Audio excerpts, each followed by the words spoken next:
মাত্র একদিন পরেই মাঠে গড়াতে চলেছে তারকাদের ক্রিকেট টুর্নামেন্ট। প্রতিবারের মতো এবারও অংশ নিচ্ছেন দেশের জনপ্রিয় তারকারা।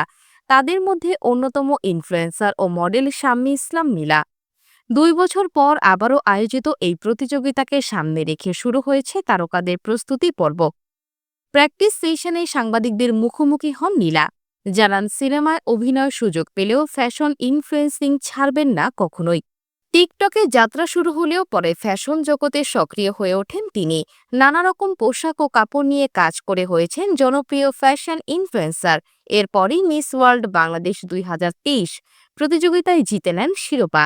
নিজের দক্ষতা প্রমাণ করতে প্রতিযোগিতায় অংশ নিয়েছিলেন বলেই জানান নীলা। তার ভাষায়, মিস ওয়ার্ল্ডে অংশ নিয়েছিলাম আমার যোগ্যতা প্রমাণের জন্য। যদি ভবিষ্যতে মনে হয় কোনো জায়গা আমাকে ডিজার্ভ করে, ইনশাল্লাহ সেখানে আমায় দেখা যাবে। তিনি আরও বলেন, বর্তমানে আমার মূল আয় আসে ব্র্যান্ড প্রমোশন থেকে। এই জায়গাটা আমার অনেক প্রিয়। ভবিষ্যতে নায়িকা হলেও লাইভে কাপড় নিয়ে আড্ডা চলবে। নিজের লুক নিয়েও রসিকতা করে বলেন, জাপানি বা চাইনিজ মনে হলেও আমি বাঙালি। বাংলাদেশকে রিপ্রেজেন্ট করেছি।